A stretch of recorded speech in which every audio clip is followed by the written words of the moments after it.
Di tengah pandemi banyak yang merasa bahwa kayaknya secara ekonomi, secara mental mereka jatuh gitu, and it makes so much sense. Tapi I don't think itu terjadi untuk seorang Risto Immanuel. Asik. Uh, Welcome, Risto Immanuel. Thank you for Thanks, having me man. here. Thank you, thank you, thank you. Right or wrong? Uh, right sih. Tapi, I mean kalau for mental state, I guess nggak drop sih gua. Cuman ada pergoyahan sedikit kali ya.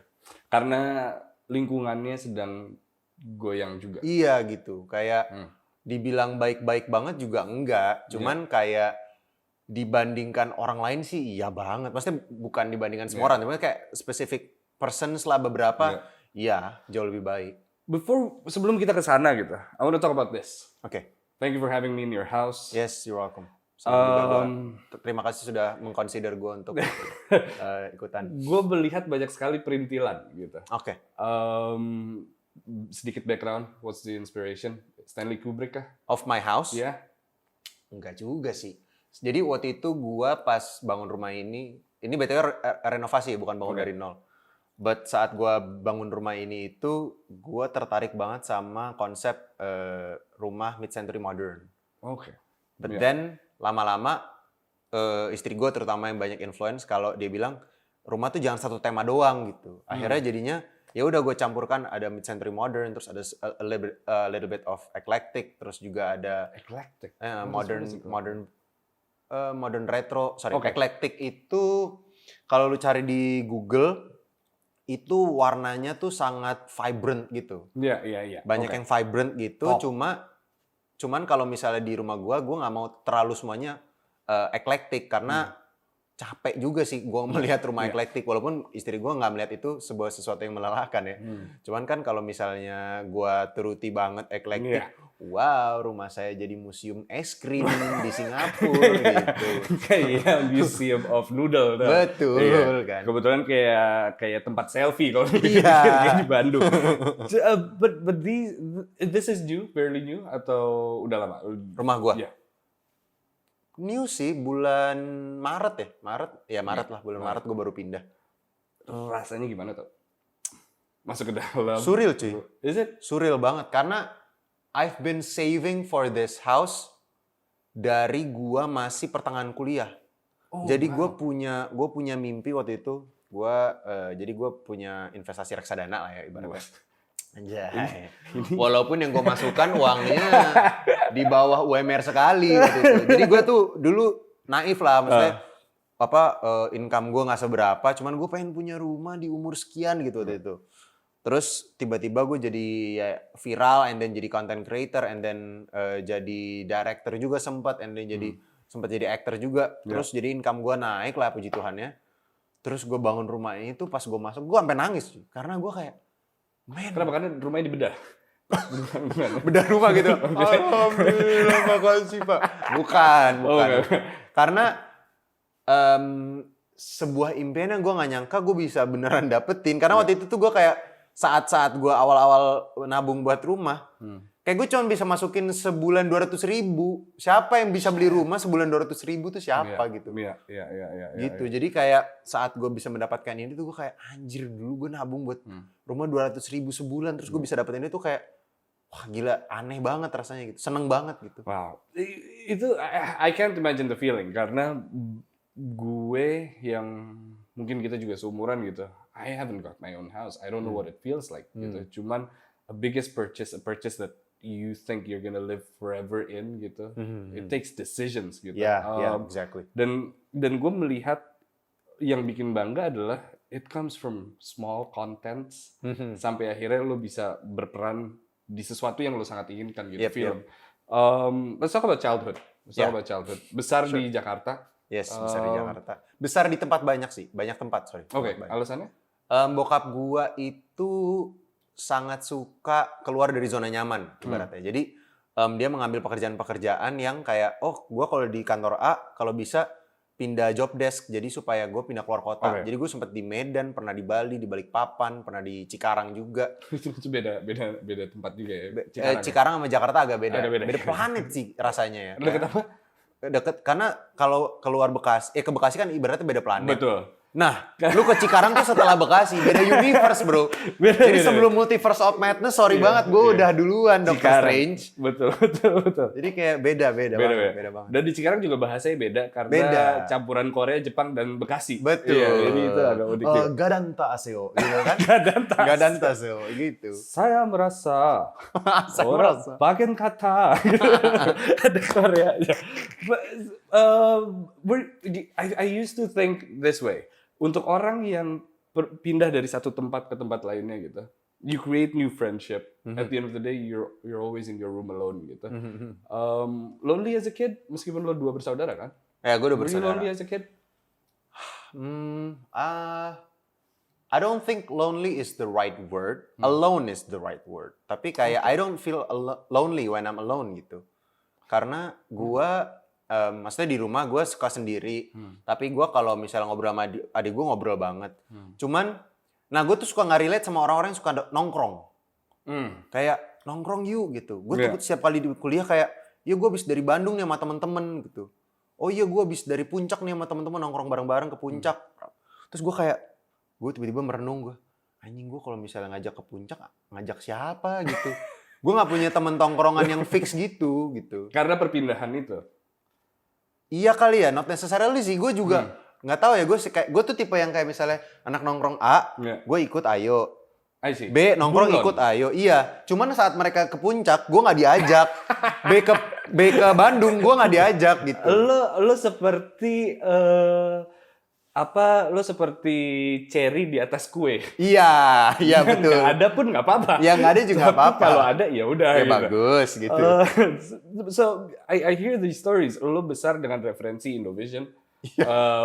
Anjir, tahu aja lagi. Lo besar dengan referensi yang mungkin tidak seperti anak Bekasi lainnya. Betul. Gitu ya kan. Berarti bercukupankah when you were a kid? Berkecukupan. Okay. Jadi bokap gue itu orang yang sangat mementingkan kemajuan anaknya. Sangat gitu. Jadi kayak dulu gue inget banget gue pernah ikut namanya Bong Chandra School of Billionaire. Jadi Bong Chandra itu mengadakan les bisnis. Umur berapa tuh? Kelas 3 SMP. 3 SMP. Dan bokap gue melihat, wah anak gue ini punya jiwa entrepreneur. Dan dia How? Apa? What were you selling at that point? Nothing. So how could he say, nih anakmu punya jiwa entrepreneur? Itu kepercayaan dirinya sendiri gitu. Lebih tepatnya dia kayak, ini anak kayaknya punya jiwa entrepreneur gitu. Dan bokap gue memang jiwanya agak ke bisnis. Jadi dia agak berharap gue masuk bisnis juga. Jadi dia kayak ya a bit of both lah gitu. Terus akhirnya padahal bokap gue ibarat tuh duitnya tuh waktu itu nggak ada sebenarnya. Tapi dia paksakan kayak bisa nih kita cicil gitu. Akhirnya gue masukin BCSB untuk gue belajar public speaking, gue belajar untuk mingling gitu-gitu. Jadi sebenarnya belajar bisnisnya gue mini banget, tapi gue di situ belajar banget soal public speaking, terus belajar untuk presentasi gitu-gitu. Oh wow. Dan itu bokap lo nge-push atau malah menyarankan? Menyarankan. Jadi bokap gue ngajak gue ke seminarnya Bong Chandra, terus gue kayak, gimana kamu tertarik gak? Tertarik sih Pak gitu. Yaudah kita paksain aja supaya bisa gitu. Itu termasuk dengan Indovision. Karena maksudnya duit bokap gue tuh bukan yang banyak-banyak banget. Cuman dia melihat, wah langganan Indovision. Gue jadi kayak MLM Indovision gitu. Kebetulan Indovision sekarang kayaknya udah nggak ada ya? Ya udah bagus lah. Jadi gue nggak free endorsement nih. Nggak, maksudnya gue Indovision tuh supaya bokap gue, biar tontonan kamu kebanyakan bahasa Inggris. Oh ya, which goes to hari Minggu lo diwajibkan untuk ngomong bahasa Inggris. Fuck man. Iya. Good. Benar. Diharuskan ngomong bahasa Sorry, Inggris. nggak boleh ngomong kasar di sini. Oh nggak apa-apa. Oke. Ada bahasa kasar lagi mau dikeluarin? Enggak, nanti aja kita simpan di belakang. Simpan di belakang. Atau konteks banget tiba-tiba. Tenang, itu nanti bisa di-blip. Iya. Diharuskan hari Minggu berbahasa Inggris gitu. Everybody spoke fluent? Bokap, adik sama gua fluently, nyokap mengerti bahasa Inggris, dengar. Cuman saat bicara nggak terlalu gitu. Alasannya apa tuh? Nyokap. Enggak, untuk bahasa Inggris semuanya. Karena bokap merasa saat lu bisa bahasa Inggris, lu bisa punya advances in life gitu. Kayak itu sesuatu bekal yang saat lu gede nanti, Yeah, lu bisa dapetin banyak kesempatan yang orang lain gak dapet saat lu bisa bahasa Inggris. that's right. Dan itu beneran terjadi.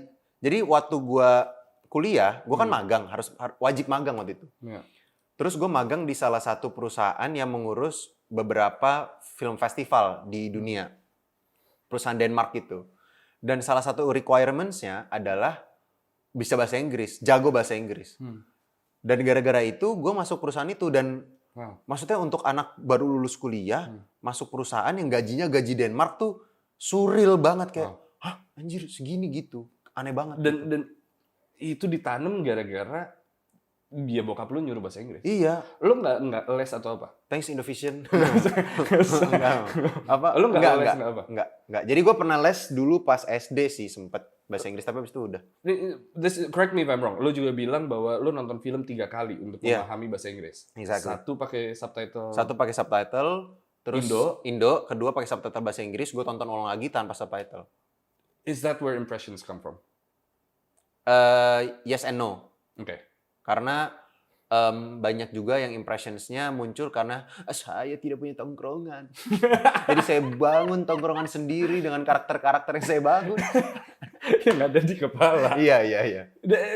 But as a kid you mimic, ya kan? Ya. Dan with impressions, I think it's observing. Ya, Kan you observasi sekitar lo seperti apa. Lo sebagai anak kecil zaman dulu, were you always in your head? Imaginations and everything. Sangat. Gue tuh sulit banget untuk konsentrasi di kelas. Parah banget. Separah sampai misalnya guru gue lagi menjelaskan gitu. Iya dulu Patimura melawan penjajah Belanda menggunakan bambu runcing. Tiba-tiba dia ngomong bambu runcing. Itu tuh bisa nge-trigger gue untuk imajinasi. Bambu runcing, bambu yang runcing, bambu runcing. Terus di otak gue tuh ngebayangin adegan Patimura ngelawan Belanda pakai bambu runcing tuh gue kayak. Ntar kayak iya jadi guru gue kalau ngeliatin gue doang ya, dia bisa pasti orang ngeliatnya aneh, gue tiba-tiba kayak gitu-gitu sendiri. Kayak lu pernah nonton ini gak sih Endgame yang Doctor Strange begini terus dia kayak ngeliat universe lain. Cuman ada satu universe di mana kita bisa selamat gitu, gue kayak gitu. Tapi lebih ke anak tolol berarti. Iya, lebih ke anak. Kamu kenapa nak? Butuh bantuan kah gitu? You're always in your own world berarti. Iya, parah banget. Academically pintar? Lumayan. Oh really? Lumayan. Gue kayak 10 besar, 5 besar gitu. Oh wow. Lumayan lah. Imajinasi apa tuh zaman dulu? Is it apakah yang lu turunin di gambar atau you've always had visions dengan menulis gitu? Gue cukup kurang suka menulis, tapi gue suka cerita. Oke. Jadi kayak misalnya gue misalnya gue imajinasi soal ini deh, sesimpel imajinasi gue tuh gue suka banget act outin. Dan itu akhirnya ke impression juga balik-balik. Kayak gue pernah nih, gue imajinasi soal gue bisa nonton Jurassic Park atau Jurassic World gitu. Terus gue di kelas dan habis nonton Whiplash. Gue lagi di kelas main penggaris. Dan penggarisnya bukan penggaris gue, penggaris temen. Gue main penggaris gini-gini. Tentang dulu inget yang not quite my tempo. Not quite my tempo gitu. Udah gue kayak, yes sir. Guru gue lagi ngejelasin di depan. Marah dia. Miss Hepti gue hebat. Dibilang, Kristo, sini penggarisnya. Wah bukan penggaris gue. Kalau disita, gue gak enak sama temen gue gitu. Akhirnya gue berdiri, gue ambil penggaris, miss jangan miss, gue mundur gue. Dia ngejar, sini. Terus gue di otak gue kayak anjing gimana supaya gue gak disita nih penggarisnya. Akhirnya gue aneh aja gitu. Gue bukan orang yang tipe yang ngelawak gitu, tapi gue lebih ke aneh jadi lucu gitu. Akhirnya gue lari gitu, gue keliling kelas gitu, gue gini-gini. Jadi guru gue ngejar dari belakang, terus gue gitu. Jadi kayak dia kayak Chris Pratt, gue dinosaurus blue gitu. Gitu. Dan iya. Gitu. Terus jadinya dia yang awalnya mau nyita jadi ketawa kan. Jadi ketawa, hilang fokus mau nyita, akhirnya ketawa sendiri. Yaudah simpen apa garisnya, gitu. Jadinya gue keliling-keliling kelas sebagai dinosaurus. Plusnya lagi adalah gue ngilangin beberapa menit kelas. Jadi kan nggak belajar tuh. Gue suka banget tuh kayak gitu-gitu. Ngilangin beberapa menit kelas supaya nggak belajar. Iya gitu. You're the clown of the class. Lumayan sih. Ya. Dan lo diketahui itu di satu sekolah? Iya. Satu sekolah. Bad kid kah? Not necessarily, enggak. Kak, ini semoga bukan self proclaim ya, tapi dulu banyak guru gue yang bilang gue Chris tuh anaknya kreatif banget gitu. Tapi kreatifnya aneh. Lebih ke aneh gitu, kayak misalnya pelajaran kelas teater. Which gue yang ngedirect misalnya. Tapi nanti gue pengen bikin teater kita tuh tentang Nabi Nuh. Tapi gue nggak mau tahu, gue nggak mau airnya itu imajinasi doang. Gue pengen penonton tuh berasakan air. Akhirnya gue ikat jaket-jaket warna biru atau kain biru. Terus teman gue di ujung sana, satu di sini. Terus di gini-giniin, terus gue yang di sini jadi ada Bahteranu gitu. Wow, lo beruntung ada institusi yang bisa menyuarakan kreativitas lo. Iya, dikasih kesempatan untuk melakukan itu. Itu sih sekolah gue. Dan itu Don Bosco bukan? Iya, Don Bosco Cikarang. Dan dari situ pun lo akhirnya terjun ke teater. Iya. It's a whole different level teater. Wah, beda banget. Teorinya, the way you speak, the way you sing, the way you act, the way you look at eye contact gitu. Gue inget teater pertama gue, I screwed up, I fucked up. Karena all I did becoming Oliver Twist is lo jadi Oliver Twist? Yes. All I was there was I was just looking for my parents. You know what I mean? Yang ketika lo di situ lo kayak nyokap bokap gue mana ya? Yang kayak you're out of focus gitu. Cuman I look at these seniors yang they're all out gitu. It was something like, oh someday I want to be you gitu. And then you get to direct it, teater gitu. How was it? Gimana rasanya lo akhirnya kreativitas lo bisa ditumpahin ke sebuah pertunjukan gitu? At a young age. Itu overwhelming banget karena gua waktu itu pernah ngedirect, jadi awal-awal itu di gereja. Jadi di gereja untuk Desember kan, biasanya Natal ya, Natal gereja. Ada Yesus sama kambing-kambing. Betul. Nah, gua bikinnya Christmas Carol. Gue jadi bikin apa? Bule banget. Bule banget. Gue bikin Christmas Carol versi Indonesia. Terus mereka punya, mohon maaf nih karena di komplek ya, bukan di klaster, jadi masih ada yang jualan. Oh iya, ini nggak apa-apa. Ini gitu, nggak apa-apa. Aman ya. Ya, kadang sate. iPhone. Hah? iPhone. Iya, iPhone. Elit.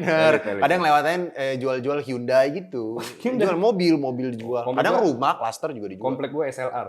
Jadi lensa. Oh gitu. Kebetulan kalau siang-siang kan orang nyari lensa. Oh iya. Polaroid mungkin juga dijual nggak? Polaroid sama ini kursi piano. Kursi piano.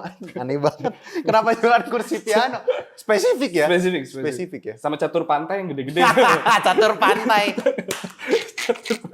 Catur pantai. Di biasanya di hotel Hard Rock tuh ada tuh, hotel Hard Rock Bali ya kan, gede-gede pionnya. Boleh fokus ya gitu? Oh ya lupa.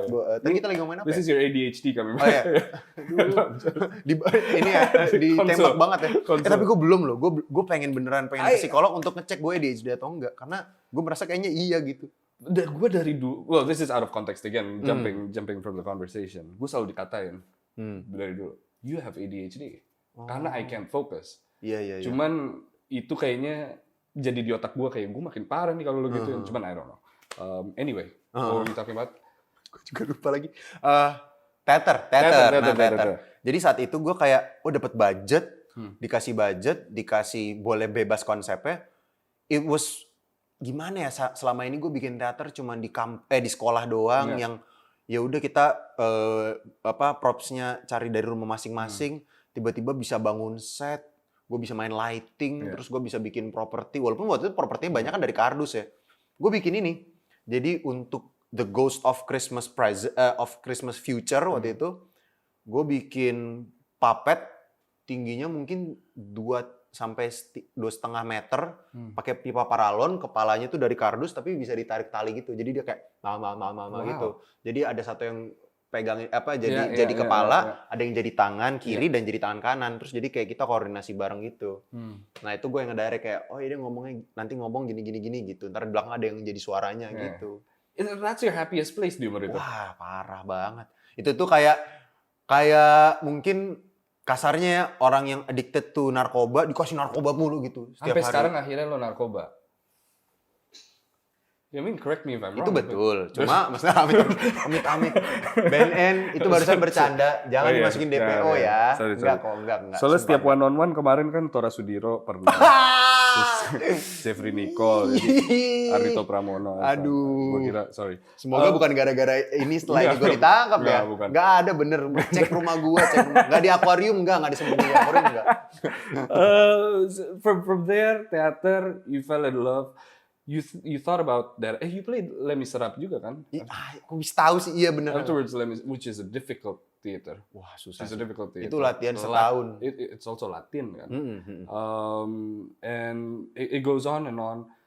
Abis itu you fell in love with directing. Wah, iya, betul.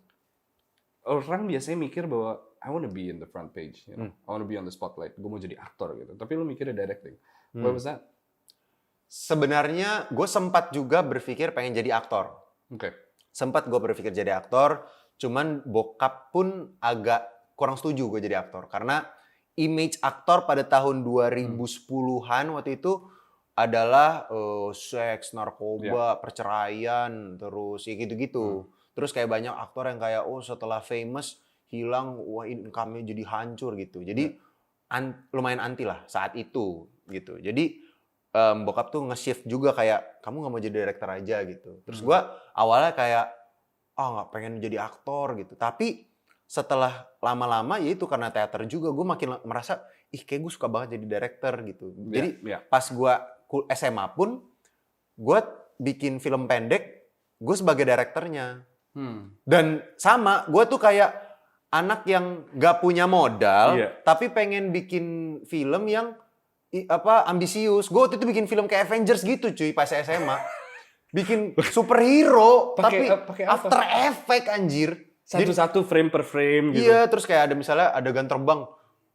Gitu, terus gue keyframe, terus dia gue cut gitu. Jelek banget, semua jelek banget. Lu punya waktu dari mana untuk melakukan itu? Pulang sekolah gue edit gitu. Balik lagi, nggak ada pertemanan yang bawa lo ke puncak. Betul, tidak ada pertemanan saya yang ngajak, ayo kita warjo yuk gitu atau burjo gitu nggak ada. Jadi kayak ya sudah saya di depan komputer ngedit. And then I remember, I think the first thing orang-orang melihat lo adalah 60 impressions. Yep, betul. Did that change everything? Oh, absolutely. It frightened me. Really? Sampai di titik gue takut waktu itu. Karena it was weird as hell. Teman-teman gue pun ngerasa itu aneh. Karena gue ngelakuin itu dari SD cuy. Tiba-tiba viral tuh kayak, anjir bukan dari dulu begitu tuh. Makanya gue aneh banget kenapa gitu. Terus maksudnya gue sudah menghapus mimpi gue menjadi spotlight. Gue sudah berpikir gue pengen jadi di belakang layar. Gue pengen jadi director. Itu membuat gue takut. Kenapa? Karena gue pengen jadi director. Gue tuh takut kayak orang mengingat gue sebagai peniru suara Donald Bebek. Bukan Wes Anderson gitu kasarnya. Okay, here's the thing. I thought about this yesterday juga pas when I was creating these questions. If you say you're an impressionist atau impersonator gitu, bukannya itu ada titik akhir? Lo bisa kehabisan karakter gitu. Iya. You can become like bakso, you know, you can always become that on God. Tapi at the end of the day, when that's done, then that's it. Iya. Betul. Lo takut itunya? That's why gue nggak mau stick di impersonate doang. Jadi kalau lo perhatiin perkembangan konten gue di awal banget saat gue viral, impression semua. Tapi lama-lama gue ambil sketch. Walaupun di sketch gue masukin impression siapa-siapa. Karena gue nggak mau berhenti di situ. Dan gue tidak mau dilihat sebagai Christo di impersonator tok. Walaupun menurut gue sampai sekarang, kalau orang nanya gue, Kak Christo bisa niruin Pak Jokowi ya gitu, itu gue nggak masalah. Iya. Sama sekali nggak masalah. Cuman kayak gue juga pengen dilihat sebagai Christo as a director atau as an actor gitu. Yes, and that's where you are now, dan itu arahnya memang ke sana. Tapi di titik itu, no doubt, ketika lo takut, ada sisi lo seneng juga dong. Pasti dong. Akhirnya gitu ya. Iya, kayak not akhirnya, kayak lebih ke apa ya? Oh ini nih. Oh ini rasanya gitu. Oh ini rasanya viral gitu. YouTube ya? Atau was it Instagram waktu itu. Setelah itu, it just went on, lo diundang sana-sini, lo menjadi suara. Gue kalau nggak salah waktu itu diundang Lawrence. Nggak, itu sekarang. Oh itu sekarang. Itu sekarang. Oh enggak, gue DM lo terus lo nggak balas gue. Itu momen. Nggak apa-apa sih, emang ada orang lagi di atas itu. Bukan, gue suka tidak baca DM. Tolong jangan framing saya. Ada momen juga, lo menjadi voice actor dari Soeharto. Iya betul. Film apa? Susi Susanti. Love for All. Itu rasanya apa pada saat itu mungkin? Aneh, karena selama ini gue impersonate atau ngisi suara itu kasarnya tidak dibayar gitu. Tidak dibayar dan tidak melakukan itu secara profesional. Tiba-tiba harus mengisi suara for a movie. Yeah. Itu tuh aneh banget karena gue dihubungin sama Kak Danielnya langsung. Kak Daniel waktu itu gue ketemu sama dia di premiernya Toy Story atau Lion King itu gue lupa. Terus ya udah dia kayak, Chris, gue lagi ngerjain film, gue mau dong lu jadi pengisi suaranya. Terus dia telepon, Tok lu bisa bisa jadi suara Pak Soeharto nggak? Hah? Jadi suara Pak Soeharto banget nih. Iya, rekamannya 3 hari lagi. Bayangin gue disuruh ngisi suara Pak Soeharto, pelajarin suara dia dalam waktu 3 hari. Dan video yang ada cuman yang lagi rame tuh siapa yang nyuruh kamu? Iya. Siapa yang suruh nanya begitu? Siapa yang suruh nanya gitu? Siapa yang suruh kamu nanya gitu? Dan itu beneran video itu yang gue ulang-ulang gue dengerin. Untuk mengetahui. Tonnya segini gitu, untuk nyari suara Pak Soeharto. I think as kids you like to impersonate. I mean, most kids do gitu. I remember watching Bruce Almighty. Ya, sama. And then yang kayak Morgan Grinch Freeman. Was it Morgan Freeman yang mana? Yang Bruce Almighty, or was it satu lagi yang? Yeah, Bruce Almighty, Morgan Freeman. When God said. And I was exactly. like, this is how I narrate my life. Yeah, that's how I want it to sound. Dan gue merasa referensi lo with whose line is it anyway and everything. It gives you this creativity. Dan akhirnya dari semua video dan semua konten yang keluarin, you get to become an actor finally gitu. Yeah. What was that phone call like? It was fun banget dan mind-boggling karena ibaratnya gini loh, lu udah ninggalin satu mimpi nih, gua udah kubur nih, udah taruh di laci atau nggak ada. Tiba-tiba lu dapat that one phone call that, Tok, gua bikin film, lu mau nggak untuk casting film gua? Ya lu bayangin begitu gimana cuy, kayak itu dream come true banget yang bener-bener sampai di titik gua. Sumpah ya, semenjak gue viral yang 60 impression itu, banyak banget momen di hidup gue tuh kayak, hah, apa sih gitu. Okay, before that, let's talk about Netflix. Okay. Lo sama Magna Talks dan Netflix juga, we're very close. I appreciate what they do to help us, what we help. It's just a good relationship. But you're in a different relationship with that man. Yeah. You're in a different relationship. Yeah. I get to talk with the cast of Stranger Things through this fucking laptop. And then the next day I opened up YouTube and there you were playing games with them. When I saw that, I was like, fuck you cunt. That was like all Ricky Gervais and shit. Cunt. I was like, fucking Cristo is all over the world doing that. How does it feel, man? I feel surreal talking with them here. Yeah. You go there. Dude, gua jadi pas datang tuh ke Luna Park di Sydney. Itu tuh kayak versi kecilnya Dufan lah. Gue lagi jalan, gue nengok kiri, di biang lala, ada mereka lagi duduk. Ketawa-ketawa. Terus gue kayak... Ngerokok? Enggak. Minum kopi ABC. Susu minum gitu. Ngaduknya pakai saset gak? Pakai saset, ya. Orang belinya di Starling sebelahnya. Enggak, maksudnya gue ngeliat mereka terus gue deg-degan banget. Karena selama ini gue nonton lu di TV, di laptop, tiba-tiba gue ngeliat secara langsung tuh, ya walaupun mereka bocil ya, tapi tetap aja kayak bocil ajaib gitu. Yeah. Kayak ibaratnya ketemu entong gitu. Kayak waduh ajaib banget nih kayaknya bisa minum kamus dibakar diminum jadi bisa bahasa Inggris kan. Ajaib banget tuh kan. Entong ada tuh episode itu banyak banget. Nah, itu kayak anjir bisa ketemu langsung gitu. Dan pas ngobrol tuh wah deg-degan sih ada ya, deg-degan banget. But wah gila sih itu benar-benar experience. And then afterwards we can say this gitu. Cuman can we say this? You get to become a part of the film. Not Stranger Things, you get to become a part of Netflix. Yes, we can. Udah the Netflix family gitu. Iya. Wah, itu gila. Itu juga karena gini. Jadi film pertama yang mana berarti? Big Four berarti. Iya, film pertama. Syutingan pertama. Enggak syutingan pertama, tapi as a main character itu pertama. Oke. Jadi itu juga aneh tuh. Jadi gua udah follow-followan sama Patimo for a long time. Brilliant. Dia suka impersonate gua and everything. And then tiba-tiba one day gue lagi asisten ATD, assistant to directornya Ko Ernest untuk film Teka-Teki Tika waktu itu. Okay. Tiba-tiba Patimo DM gue. Dia DM kayak, Chris, I'm making this movie, lo mau nggak casting gitu? Gue mikir, mau lah gila, gue suka banget Timo. The Night Comes For Us, dude. It was like crazy shit. Terus gue, ya mau lah gila. Terus ya udah gue casting. without knowing the part at all gitu. Gue kira kayak jadi abang tukang bakso mari-mari sini gitu, jadi pohon kayak apa, gue kira jadi ekstras gitu. Tiba-tiba gue dateng, casting, dikasih tahu di hari H di tempat, oke, jadi filmnya judulnya The Big Four tentang bla bla bla bla bla, salah satu karakter dari 4 ini lo casting untuk itu. Hah? Di sini banget nih ngasih taunya. Iya. Lo gak dikasih skrip Hamin Gak satu? dikasih, baru di hari H gitu. Oh, gue dikasih tahu sinopsisnya aja, cuman gue nggak dikasih tahu sama sekali. Gue jadi salah satu itu.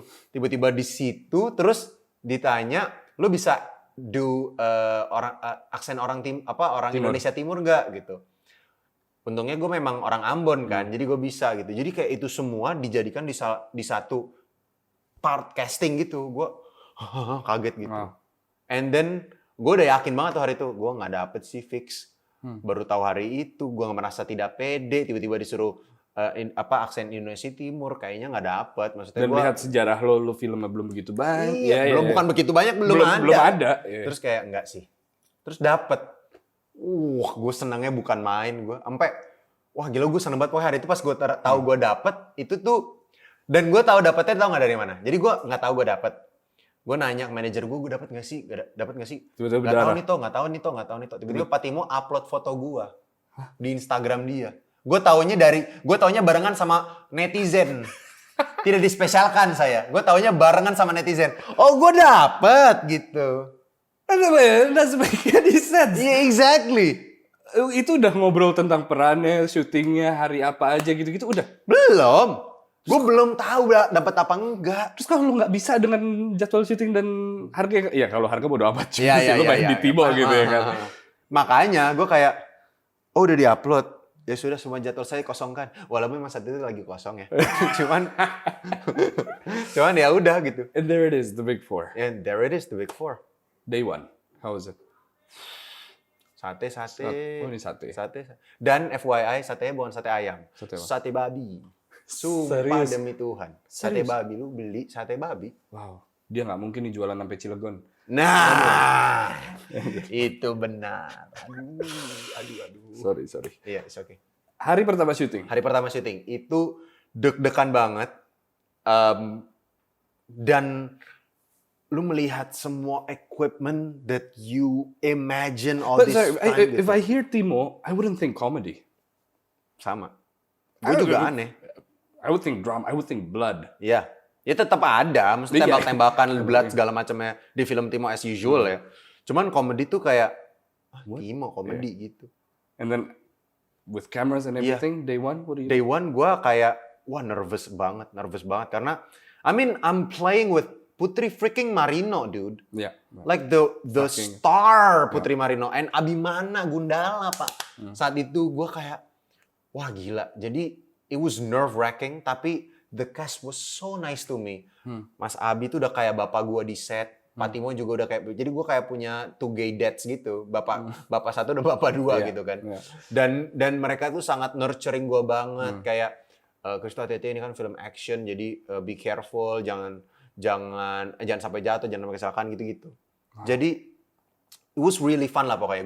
Mohon maaf gue nggak bisa terlalu kasih tahu detail ya, karena itu masih secret ya. Tapi intinya hari pertama it was really fun, tapi nerve-wracking, but sampai hari pertama dan hari terakhir berjalan mulus. Dan it didn't stop there. Ya. 24 jam bersama Gasper. Yap. Itu juga. Reza Rahadian. Reza Rahadian. Emang langsung tuh, setelah lu syuting itu langsung ditelepon lagi? Setelah syuting itu gue di calling sama produsernya Mbak Ebe. Gue dikasih tahu, Kristo casting ya untuk 24 jam bersama Gaspar. Itu kayak 2 minggu sampai 1 bulan setelah gue Big Four. Terus gue casting via online, dikirim video, and then I didn't hear anything. Gue mikir juga, balik lagi gue mikir lagi kayak nggak dapet lagi gitu, karena I didn't hear anything.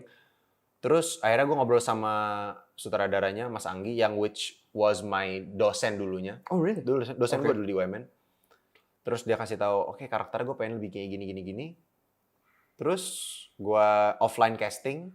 Akhirnya karena pandemi membaik, maksudnya COVID membaik, akhirnya udah bisa offline casting. Terus dapet. Terus gue kayak, apa nih? Aneh banget hidup gitu. Keanu bangsa. Nah apa gue gitu. Bagi cinta Luna ya dong. Ya, agak aneh sih. Kayak lumayan luar biasa lah. Do you become yourself in the movie? Or do you play a character that you think you should be? If that makes any sense. Gue lebih merasa di Big Four gue lebih merasa ada guanya dibanding di 24 jam bersama Gaspar. Karena 24 jam bersama Gaspar gue berasa capek banget di situ. Not in a bad way ya, capek banget karena gila gue bukan meranin yang bukan gue banget nih gitu. Coba kasarnya ya, gue acting banget nih gitu. Karena beda banget sama gue in real life. Which was fun, but still it was banyak banget gue pengen bergerak ini tapi bukan karakternya banget lagi gitu. Gue pengen bergerak tapi bukan karakternya banget lagi gitu. Lega nggak tuh? You've done 2 of these, akan tayang di OTT terbesar gitu. And then you finally can get rid of your impersonator title, I guess. Lega nggak? Atau lo nggak mau menghilangkan itu? Gue nggak mau menghilangkan itu sih. Karena gue merasa impersonate is still my passion banget. Gue suka banget impersonate. Even di set gitu, di set lagi syuting tuh, gue menghibur orang-orang di situ dengan cari impersonate gitu. Impersonate siapa gitu. Kadang impersonate sutradaranya, kayak Mas Anggi. Gue impersonate Mas Anggi. Pas di Big Four gue impersonate Patimo gitu. Dan I don't wanna get rid of that. Karena menurut gue, bedanya di US ya menurut gue. Karena di Hollywood itu, once you become impersonator, lu dikenal sebagai itu. Kayak jarang banget impersonator yang akhirnya menjadi aktor karena ya kan mesti banyak banget yang kayak Ross Marquand and then Jay Pharoah. Itu banyak banget yang akhirnya ya udah dikenal sebagai impersonator di situ aja. Iya gitu. Ya walaupun Alec Baldwin sebagai aktor dia juga impersonate Donald Trump gitu kan. Cuman jarang lah. Nah, he was SNL anyway. Iya. He was a part of a company anyway. Betul. Dan tapi gue merasa kayaknya di Indonesia impersonator industri itu belum banyak. Jadi kayak gue merasa I can be both kok gitu. I can be impersonator, I can be an actor, and also I can be a director. Gue nggak perlu harus menjadi satu hal aja gitu. And that's the beauty of it. Karena nggak sebanyak itu yang di dunia kreatif gue bisa bilang. Lots of people that are very creative. Tapi nggak banyak yang eksekusi dan juga rela untuk casting and do everything they can. Dan at the end of the day, I think, apalagi di perfilman ya, people say it's difficult gimana caranya gitu. Tapi it's as simple as knocking the door. Knock on the door and ask gitu. Ada slot buat casting kah? Ada apa gitu. And that's the beauty of it. Obviously Timo, Bang Joko dan lain-lain, they're very open in doing it, right? And what made me really happy ketika gue ketemu lo was it last month atau few weeks ago? Yeah, few weeks ago. Gue ngeliat banyak banget karya Indonesia yang akan tayang gitu. Yeah. And that excites me yang kayak what the fuck is happening now? Dulu gak ada gitu. Iya, dan tahun ini tuh kayaknya karya-karya film Indonesia tuh yang lagi buset bagus banget dah gitu. And you're in it tuh. Itu sih. Itu yang gue sampai sekarang tuh anjir, anak Cikarang bro. Anak yang biasanya pergi ke Jababeka, Lipo Cikarang mentok-mentok gitu. Tiba-tiba ada di Netflix tuh kayak anjir, siapa lu gitu. Kadang yang lo takutin apa berarti sekarang? Yang gue takutin adalah kalau sekarang banget nih. You've done everything. This is all a checklist dari lo kecil. Karena itu justru gue takut. Karena gimana ya? Gue nih udah menjalani banyak hal nih. Gue takut keluar dari ternyata tidak senyaman itu. Karena gini, gue syuting Big Four, kasarnya gue syuting Big Four, gue syuting 24 jam bersama Gaspar, syutingnya enak banget, cast-nya sangat baik. Gue tuh sering banget mendengar gosip-gosip pas syuting tuh nggak kayak di yang lu bayangkan.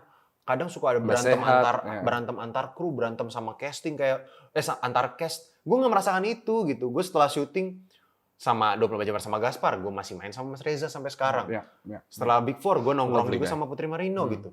Kayak anjir, kok gue belum. Nah, gue tuh jadi ketakutan gue sekarang adalah nanti saat gue anggapnya misalnya syuting berikutnya, gue tidak merasakan kedekatan itu, tidak merasakan itu, gue bisa handle itu nggak ya gitu. Gitu-gitu sih. Dan gue takutnya sekarang, ketakutan terbesar gue mungkin ya sekarang adalah setelah ini karir gue naik lagi nggak ya gitu. Ada rasa itu walaupun ya nggak harus naik melejit juga, bukan gue bukan orang yang ambisius banget gitu. Jadi tapi itu gue lumayan takut, gitu. Ada kekhawatiran gitu. Oh, dari gue yang mungkin hanya menonton gitu. I see how you grow. I have seen you dari YouTube, your short movies gitu, your Instagram stories dari sini, and it just amazes me how far seseorang yang mulai dari I don't know HP gitu, that can go sampai ke Netflix ke seluruh dunia gitu. You just don't know what's gonna happen within 2-3 years. Itu banget. Dan apa yang terjadi di hidup lo tuh absurd. Gak sampai 5 tahun. Iya, itu makanya gue bilang, gue pernah ngomong, wah ini gue kalau kembali ke 2019, 2018 gitu, gue ngomong ke gue sendiri, lu nanti bakal gini. Ketawa sampai kencing kali. Aneh lu gitu, gak mungkin gila gitu. Dan di sela-sela jangka waktu itu, you got married as well. Iya, itu. Iya makanya, dan tadinya gue mau married tuh bukan sekarang, bukan di umur segini. Gue tuh kepikir, gue kayak mau married umur 30 kali, 29 gitu. Terus kayak di umur sekarang married tuh gue kayak, anjir gue Kristoin dulu kalau ngeliat juga kayak bingung kali. Hah, lu married sekarang? May I ask, what was the reason? What was the reason? Jadi, gue merasa ya, saat gue pacaran sama my now wife, waktu itu gue baru habis keluar dari 4 years relationship. Yang setelah 4 year, gue baru sadar it didn't work gitu. For a couple of reasons lah. Dan saat 4 years itu, gue juga suka ngobrol-ngobrol sama mantan gue kayak ya soal menikah gitu. And then karena 4 years itu didn't work, gue jadi takut soal marriage. Agak pastilah ya. Maksudnya kayak, wah gila ekspektasi gue soal hubungan ternyata tidak seindah itu. Karena gue melihat hubungan orang tua gue tuh yang adem aja. Walaupun ada berantemnya juga. Cuman kayak, wah gak pernah berantemin soal ABCD yang gue berantemin di hubungan gue yang lama. And then I met my wife, terus kita pacaran, terus setelah berapa bulan pacaran tuh gue berasa aneh karena kok lu nggak cemburu, kok gue, kok nggak ada keposesifan, terus juga kok apa ya kayak it was too good to be true, it was too good to be true. And you just wanted to lock it then. Terus di situ gue kayak, tapi gue masih takut sama pernikahan karena kayak ini kayaknya pasti gue yakin setelah 4 atau setelah setahun, setelah honeymoon phase ini nih, lu pasti aneh. Gue yakin nih. I'm not saying mantan gue aneh ya, enggak. Cuma maksudnya pasti ada kekurangan, gak mungkin baik mulu, aneh banget gitu. Pasti beraknya di lantai nih. Iya, pasti beraknya di lantai, pasti out of nowhere kalau gue bangun pagi-pagi disamperin, pagi Kristopak gitu, pasti nih gitu. Enggak, mantan gue gak gitu, balik lagi, mantan gue gak nampar. Gue takutnya ntar dikira mantan gue nampar lagi. Ini out of topic. Iya. Mantan lu berak di lantai. Maafin gue, Edo. Kenapa anjir? Bapak dia, setiap mabok, mukulin dia. Aduh, gue mau ketawa tapi darak juga. Pas lagi tidur. Serius? Karena nggak sadar gitu atau? Out of nowhere aja gitu. Makanya pas lo bilang bangunin lo nampar. Whoops. Sorry ya, Dok. Aduh. Anyway. Ya, setelah 3 tahun pacaran intinya, setelah 3 tahun pacaran, gue melihat nggak ada reason lagi untuk gue menunggu sampai umur 29. Terus gue kayak, aduh gue pengen banget lagi hidup bersama lu gitu. Gue kayak pengen jalan-jalan sama lu. Gue punya misi yang gue tidak mau mengungkapkan ini di depan kamera intinya. Nanti kita ngomong di belakang aja. Pokoknya kita punya tujuan sama A ini sama juga. Yang gue merasa gue belum tentu gue belum tentu semua orang sepemikiran sama hal ini, tapi kita sepemikiran. Jadi gue tambah mau untuk menikah sama lu karena A ini. Jadi kayak gas banget. Membuat bom? Enggak lah. Enggak dong. Oh, enggak. Pembunuhan massal. Sorry. Enggak ya. Balik lagi. Gue nggak narkoba, tidak teroris. Tidak. Oke. Yeah. Dan itu yang ngebikin lo, this is it. Yeah, this is it. Is life that simple to you? Aneh kan? Yeah, for me, maybe I overthink. Maybe I think about many things too much. Tapi for you to make a simple decision, let's get married, let's get in a house together, which looks lovely, which Thank you know you, all these thank you. details, Yeah. the life, the colors gitu. Ya maybe life is that simple, maybe I don't know. Karena gini, gua sekarang ya, gue melihat hidup tuh sebagai kayak alat transportasi gitu. Ya udah gue tinggal naik. Kalau kadang ada kerikil ya udah. Yeah. Kalau jalannya aspal tol ya udah. Gue jalanin aja gitu. Kayak it's okay gitu. Kalau misalnya it's a bit rough, it's okay. Karena sebelum gue jadi content creator, bokap gue itu pas gue kuliah itu menjalani fase yang cukup kurang baik banget. Jadi dulu bokap gue tuh kerja di Nokia. Ya semua orang tahu Nokia lah ya. And then that thing happen saat Nokia jatuh banget. And then bokap gue ada PHK, tapi pesangonnya lumayan besar saat itu. Bokap gue excited, dan gue kasihan sih sama bokap gue karena dia tuh sangat excited dengan bisnis kan. Dan makanya gue juga di sekolahin BCSB itu. And then he start the business dengan temannya. Yang sayangnya tidak berjalan mulus gitu. Dan saat uang yang selama ini income dia stabil, tiba-tiba sebulan cuman bisa, sebulan kadang nggak dapat income, kadang sebulan nggak nyampe 1 juta. Sedangkan harus mengkuliahkan gua, mensekolahkan adik gua, punya istri juga. Itu semua gone with, lo harus memikirkan semua itu. It fucked up my life. It fucks up my life. Dan lucunya adalah, gue udah terlanjur kuliah di UMN yang mahal. BTW ya, UMN. Tapi bagus. But like, it was expensive. Gue gak bilang itu murah. And then gue udah terlanjur tinggal di apartemen. Jadi, tapi akhirnya gini. And all your life you've been spending like you were mampu juga gitu. Iya, mampu. Jadi lo gak bisa langsung tiba-tiba standar lo ke bawah. Makanya gitu. itu kaget gitu. Dan saat itu jadinya gini, gue di apartemen, satu apartemen yang bukan 3 bedrooms ya, apartemen studio, bertiga sama teman gue. Jadi kita bertiga di satu apartemen itu, supaya karena satu bulan 2,5 juta, gue ingat banget, kita bagi 3 supaya lebih murah. And then gue sambil ngajar teater di sekolah-sekolah, gue sambil bikin konten untuk brand baju, Shining Bright punya Tara Budiman, dulu sempat gue yang bikin kontennya. Untuk gue menyambung hidup. Gue tuh ya, pernah ya, titik terendah gue saat itu adalah, ya mungkin bagi orang lain ini bukan titik terendah ya, tapi buat gue tuh titik terendah adalah, gue dulu ngajar, gue gak mau sebut nama sekolahnya, pokoknya di daerah Tangerang, itu anaknya, kalau lu cari kamus bahasa Indonesia, lu cari Badung, nah itu nama anak-anak itu.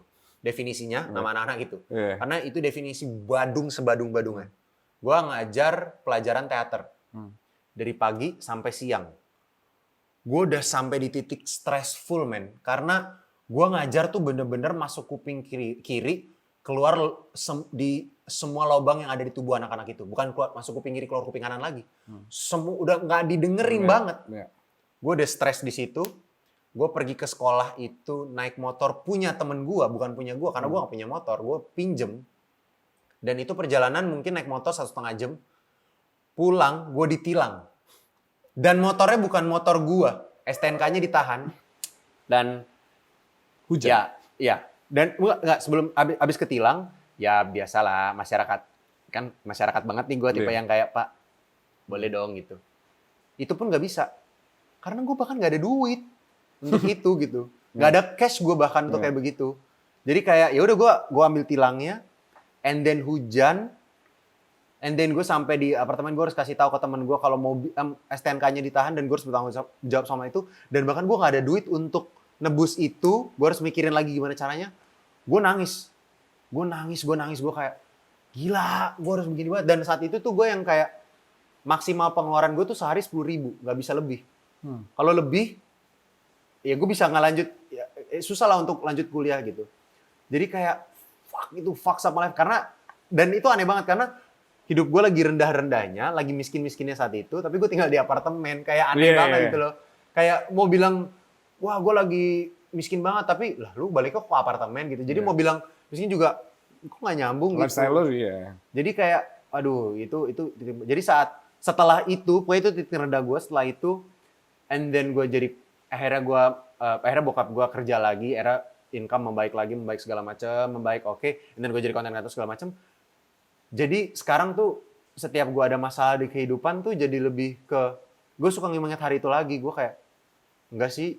Kalau dibandingin, Iya, kalau dibandingin life's really good gitu. Kayak gue punya masalah misalnya punya masalah A, B, C. Kalau dibanding hari itu gue kayak no, I'm good now. dan itu mungkin lahirnya mindset lo bahwa if I want it, I'll just get it now. Yeah, I'll go for it. You fight for it. yeah, exactly. Dan if you don't get it, if you can't get it, I'm fine with it gitu. Gue udah berdamai sama itu sih kayaknya. Yes, karena gimana ya?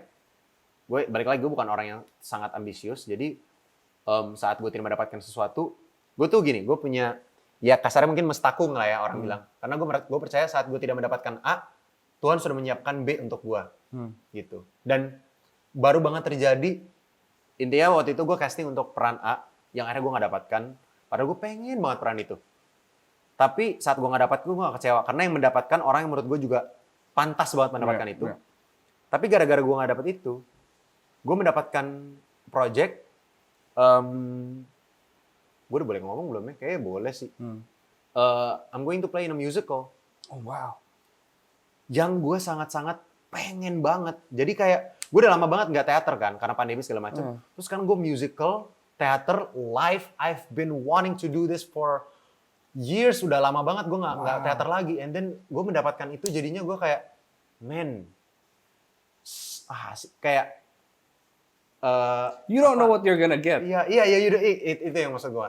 Kayak ya dikecewakan A, tapi lo akan mendapatkan B gitu. Gue begitu terus di sepanjang ini. Jadi gue setiap kali, pokoknya apalagi semenjak kejadian yang gue nangis itu ya, itu tuh setiap kali gue dikecewakan A, gue tuh nggak pernah kecewa banget karena gue yakin banget pasti Tuhan kasih yang lain buat gue gitu.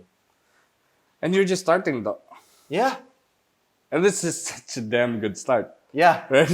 Oh my God, such a damn good start. Yeah. Gue yakin Kristen dulu kalau lihat gue sekarang pasti iri gitu kasarnya. Enggak, bahkan misalnya Reza Rahadian gitu melihat lo dengan start lo kayak gini kayak holy shit, you start off like this. You start off with 2 Netflix movies. You start off with a musical. That's the dream. That's the dream. And you're living it. And I'm so proud of you, and I can't wait to see what's next from you. Ya. Hopefully. And Good things. what we know is that they're all coming next year, hopefully. Or this year juga ada. Big Four this year. Before this year. This year. Oh, emang udah lock ya? Udah lock it wow. this year. Because last time we talked, itu belum lock kan? We couldn't talk about it. Karena only Netflix knew. Udah kok. Okay. Di radio waktu itu udah ngomong tahun Oh, ini. udah ngomong. Tahun ini. That's perfect.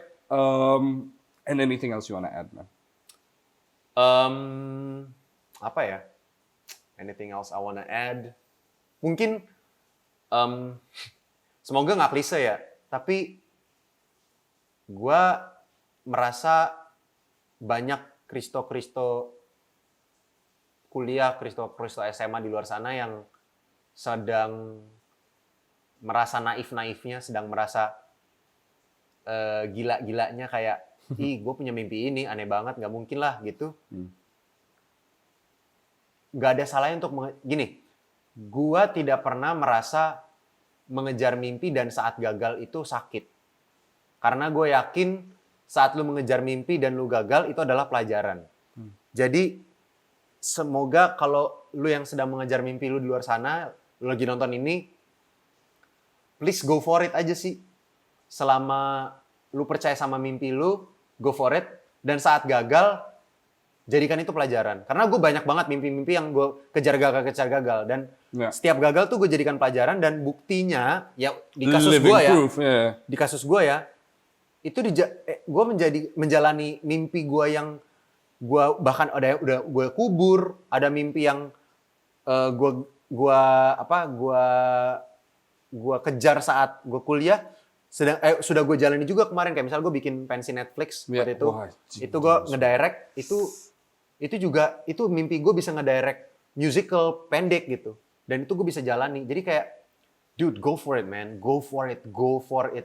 Do everything you can so you can get that dream. And you're a living proof Yeah. that it all happened. Yeah. it all happened. Again, I'm really thankful and I can't wait to see what's next for you. And I'm really Thank you, glad man. this happened, this conversation, karena it's in 5 years, there's gonna be new stories. I mean, And even next year gitu. So I can't wait to talk to you again. Thank you, man. Krista, thank you for having me. thank you, yes. Thank you for coming to my house and course. doing this at my house. Of course. Kalau gitu gue Yes Lawrence. Gua Chris Emmanuel. And see you on the next episode of One on One. Thanks. Thank you so much, bud. Thank you.